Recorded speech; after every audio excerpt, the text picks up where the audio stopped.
قسمت نصیب ان کا کہ کس کے دل کا مطلب وہ زمین ایسی ہے کہ جس پہ اثر کرے گا، جس پہ اثر نہیں کرے گا اس کا اپنا قصور ہے، قرآن کا قصور نہیں ہے، استاد کا بھی قصور نہیں ہے، اللہ کا بھی قصور نہیں ہے، جبرائیل کا بھی قصور نہیں ہے، اللہ کے نبی کی دعوت کا قصور نہیں ہے، تفہیم کا بھی قصور نہیں ہے۔ پھر وہ جو قصور ہے وہ اس کا اپنا ہے، وہ توجہ نہیں کر رہا ہوگا، اس کا دل کالا ہوگا، وہ چاہت سے نہیں بیٹھا ہوگا، وہ پوری صلاحیت صرف نہیں کر رہا ہوگا، وہ رسمی انداز میں بیٹھا ہوگا۔ یعنی یہ سارے پھر ظلم ختم ہوں گے تو انشاءاللہ عدل آئے گا، ایمان آئے گا، انصاف آئے گا۔ الا من تاب، مگر جس نے توبہ کی، وآمن اور ایمان لایا، وعمل اور عمل کیا، صالحا نیک، فاولئک یدخلون الجنۃ، تو یہ لوگ داخل ہوں گے جنت میں، ولا یظلمون شیئا، اور نہ وہ ظلم کیے جائیں گے کچھ بھی۔ یعنی اب دو آیتیں جو ہم نے پڑھی، خلاصہ کیا بنا؟ پیچھے کی ساری کو آپ ایک مفہوم بنا لینا 58 نمبر تک، کہ وہ تو عظیم لوگ تھے، عظیم کردار تھے، وہ حجت کے طور پہ اللہ نے ذکر کر دیا، اور اس کے بعد فرمایا جو اس کردار پہ نہیں چلے گا وہ ظالم ہے، اور اس کے بعد تیسری چیز کیا آئی کہ وہ ظالم اگر توبہ کر کے رجوع کر کے اپنی اصلاح کر لیتا ہے اس کے لیے معافیاں ہیں، اس کے لیے جنت ہے، جنات عدن للتی، یعنی باغات ہمیشگی کے۔ جنت کون سی؟ باغات کیسے؟ عارضی نہیں، دائمی ہیں۔ جنات عدن للتی یعنی باغات ہمیشگی کے، اللہ کی وہ جن کا وعد الرحمن، وعدہ کیا رحمان نے۔ میں نے بتایا تھا نا یہ صورت ہم کون سی پڑھ رہے ہیں؟ یہ صورت ہم پڑھ رہے ہیں الرحمن، الرحمن الرحیم کی تفسیر پڑھ رہے ہیں، اور جو سبحان تھی وہ ہم شروع کی، سبحانک اللہ یا آغاز کی تفسیر پڑھ رہے تھے، درمیان میں الحمدللہ تھی، ہم اس کی تفسیر پڑھ رہے تھے۔ یعنی ہم سورہ فاتحہ کو ہی ریپیٹ کر رہے ہیں، اسی کا پورا قرآن مجید اسی کی تفسیر ہے، وہ خلاصہ ہے پورے قرآن مجید کا۔ تو یہ ہمیں اس طرح بتایا جا رہا ہے کہ اس کو رحمان کہتے ہیں۔ جو رحمان کے بندے ہوتے ہیں وہ زکریا جیسے ہوتے ہیں، وہ اماں جی مریم کی طرح ہوتے ہیں، جو رحمان کی بندیاں ہوتی ہیں وہ عیسیٰ علیہ السلام کی طرح ہوتے ہیں، وہ انبیاء کی لڑی کی طرح ہوتے ہیں۔ وہ اللہ کے کو الرحمن الرحیم کہیں تو ایسے ماننے کا سلسلہ ہے کہ جنہوں نے ویسے مانا ہے جیسے اللہ نے اپنے آپ کو منوایا، میں رحمان رحیم ہوں۔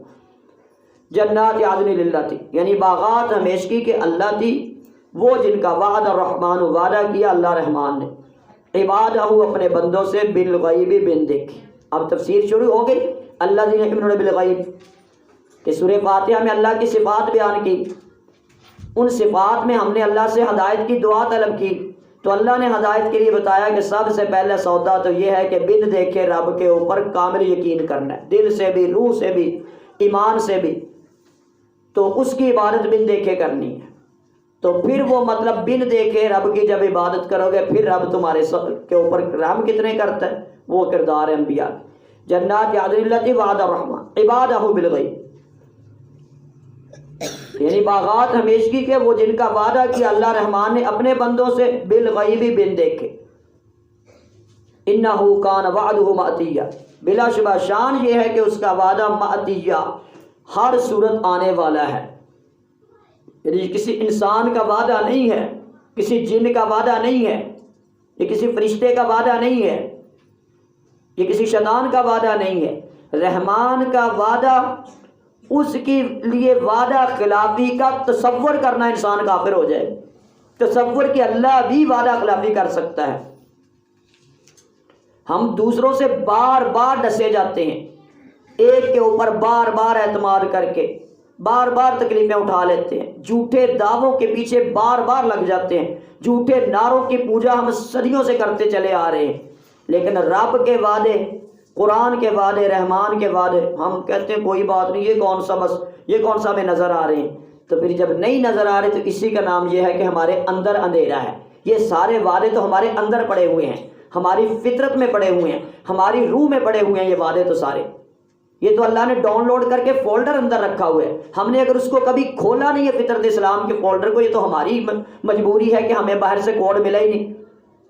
اگر انسان کو یعنی اندر اللہ نے بالکل اسلام ہی رکھا ہے، یہودیت نہیں رکھی ہے انسان میں، انسان کی فطرت میں اسلام ہی رکھا ہے۔ انسان کی فطرت کے اندر اللہ نے جو ڈاؤن لوڈ کر کے رکھا ہے نا پیدائش کے ساتھ، وہ فولڈر اسلام کا ہی ہے۔ لیکن ہوتا کیا ہے کہ باہر سے کسی نے کوڈ کھولا ہی نہیں، وَهُوَ يُحَوِّدَانِهِ أَوْ يُنَصِّرَانِهِ أَوْ يُمَجِّسَانِهِ، یا مجوسیوں کے طریقے پر تھے، یا عیسائیوں کے طریقے پر تھے، یا یہودیوں کے طریقے پر تھے، رسم و رواج کے اوپر تھے، فطرت اسلام کا کوڈ کبھی لگایا ہی نہیں۔ جب فطرت اسلام کا کوڈ لگ کے اندر سے کھل جاتا ہے نا، پھر اندر سے گواہی آتی ہے اشہد ان لا الہ الا اللہ و اشہد ان محمد رسول اللہ۔ پھر جب وہ گواہی آتی ہے پھر بندہ اندر سے رب کو دیکھتا ہے ایمان سے کہ میں بن دیکھے رب کی عبادت کروں گا، بن دیکھے اس کے وعدوں کو مانوں گا، کیونکہ وہ میرے اندر رکھے ہوئے ہیں بحبل الورید، وہ تو میری شارک سے بھی زیادہ قریب ہے جو مجھے وعدے دے رہا ہے۔ جنات عدن التی وعد الرحمن عبادہ بالغیب انہ کان وعدہ مأتیہ۔ یعنی یہ تین جو بڑے فولڈر ہوتے ہیں نا، نفس لوامہ کے، نفس امارہ کے، نفس مطمئنہ کے، یہ باقاعدہ کھلتے ہیں۔ نفس امارہ جوش مارتا ہے کہ اس فولڈر کو کھولو، بڑا کچھ اس میں پڑا ہوا ہے۔ نفس مطمئنہ اس تلاش میں ہے کہ یہ مطمئن ترین مطلب جو ہے فولڈر، اس کو کھولو، نیکیاں کرو، رب کو کی معرفت اس میں حاصل کرو، اللہ کے نور میں چلو۔ اب جو مطلب غالب آ جاتا ہے، اگر یہ مطلب برائیاں زیادہ کر رہا ہے تو اس کا مطلب نفس امارہ جیت رہا ہے، اور اگر یہ نفس مطلب مطمئنہ نیکیاں زیادہ کرتا ہے، درمیان میں ایک ضمیر ہے جو عدالت لگی ہوئی ہے اس بات کی کہ نفس امارہ جیت رہا ہے کہ نفس مطمئنہ جیت رہا ہے، وہ حوصلہ افزائی کرتا ہے نفس لوامہ جو ہے صحیح راستے کی طرف، رہ کرتا ہے کہ جیت جاؤ تو اچھا ہے، اس طرف آ جاؤ تو اچھا ہے، ملامت کرتا رہتا ہے۔ جس طرح کوئی درمیان میں دیکھنے والے آڈین ہوتے ہیں اور وہ چاہتے ہیں فلاں ٹیم جیت جائے، تو ان کی کوشش کیا ہوتی ہے، یہ ایسے کر لے، یہ ایسے کر لے، اس کو بھیجنا چاہیے تھا، اس کو بھیجنا چاہیے تھا، اس کو اٹھنا چاہیے تھا، اس کو کھڑے ہونا چاہیے تھا، اس کو وہاں کھڑا کرنا چاہیے تھا۔ یعنی نفس امارہ اور نفس مطمئنہ، یہ دونوں کے درمیان ایک جنگ کا سلسلہ، درمیان میں جو کھڑا ہوا ہے اس کی لوچ کس طرف ہے کہ نفس لوامہ کی، کہ نفس مطمئنہ جیت جائے،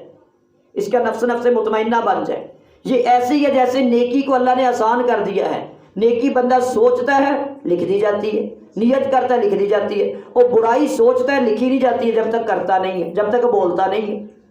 تو یہ مطلب سارے راستے، آسانیاں، سہولتیں دین کی طرف مہیا کر رہی ہیں، لیکن شیطان دوسرا رنگ اتنا خوبصورت کر کے پیش کرتا ہے کہ اتنے پیارے رنگ کو اس کے پیچھے دبا دیتا ہے۔ صبغۃ اللہ ومن احسن من اللہ، صبغہ کا رنگ یہی ہے کہ ہمیں اندر سے رب سمجھ آ جائے، ایمان سے سمجھ آ جائے، یقین سے سمجھ آ جائے، چاہت سے سمجھ آ جائے، اتنا سمجھ آ جائے جیسے سر جھولا مار رہا ہے زکریا علیہ السلام، ہاتھ اٹھا کے کہہ رہے اللہ تجھ سے مانگ کے کبھی محروم رہا ہی نہیں ہوں، اتنا یقین آ جائے۔ جنات عدن التی وعد الرحمن، یعنی باغات ہمیشگی کے، وہ جن کا وعدہ کیا اللہ رحمان نے، عبادہ بالغیب، اپنے بندوں سے بن دیکھے، انہ کان وعدہ مأتیہ،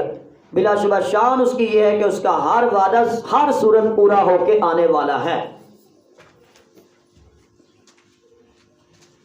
جتنا ہم واہ ویلا کرتے نا، ہم سارے ود میرے سمیت،